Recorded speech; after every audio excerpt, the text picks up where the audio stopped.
My channel Basumati creation. एबे एक update आसी जोटा होची हमर भत्ता राशि रे वृद्धि। ओडिसा रे पेंशन योजना जो लागू होइथिला जोथिरे कि पेंशन बा भत्ता ग्रामांचल रे जो माने रहुथिले से माने पाउथिले सेही मानकर भत्ता राशि रे किछि वृद्धि करिवार योजना करा जायछि। पूर्वरु एई भत्ता राशि को वृद्धि करिवा पई विभिन्न समय रे दाबी होई आस्थिला। एही दाबी को देखिकी हमर सामाजिक सशक्तिकरण मंत्री नित्यानंद गंड सूचना देइछन्ति जे खूब शीघ्र नूतन भत्ता लागू करा हबो एवं एही भत्ता राशि 1000 टंका रु वृद्धि होई 3000 टंका पर्यंत हेबो बा 3000 टंका को वृद्धि करा जिवो। चैनल टी को प्रथम थर पई देखुथिले सब्सक्राइब कर नियंतु एवं पाखरे थिबा घंटी चिन्हटी को टिपी ऑल बटन को प्रेस कर दियंतु ताहले आपण माने मोर आगामी वीडियो रो नोटिफिकेशन ठीक समय रे पाई परिबे। देखंतु आमर ग्रामांचल रे विभिन्न प्रकार भत्ता पाउथिले जोटा कि वार्धक्य भत्ता, विधवा भत्ता, दिव्यांग भत्ता एही परि विभिन्न प्रकार भत्ता पाउथिले। अलगा अलगा स्लैब रे पाउथिले किंतु एबे पर्यंत ताहा सेमति स्पष्टीकरण किछि आसी नाही।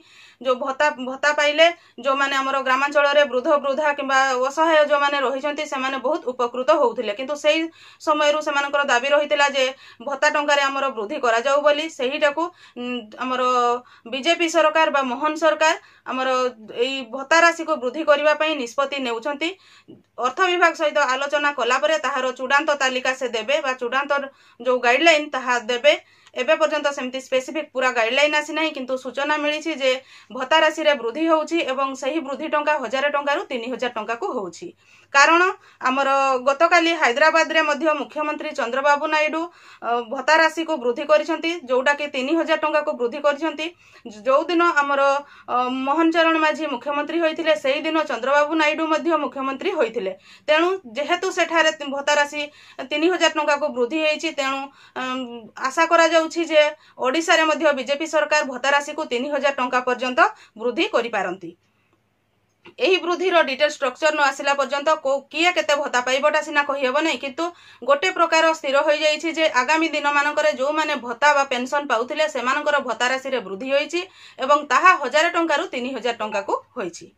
विभागीय मंत्री एही भत्ता वृद्धि को नेकी कोन कहउचंती ताहा तो आमे आगो को सुनिबा किंतु एही भत्ता विषय रे मोर जो मत ताहा मु कहउची। देखंतु जो माने भत्ता पाउछंती से माने निश्चित भाव रे असुविधा रे थांती तेणु सेमानको पई किछि सहायता जोटा कि भत्ता आकार रे बा पेंशन आकार रे प्रदान करा जाय थाय जोटा कि से माने 500 टंका पाउथिले त परवर्ती पर्याय रे 1000 टंका पाइले किंतु एबे जो दरदाम वृद्धि हेइची सेहिथिरे सेही 1000 टंका रे चढ़िबा मध्य वृद्ध वृद्धा मानको पई बा असहाय जो माने अछंती सेमानको पई बहुत कष्टकर।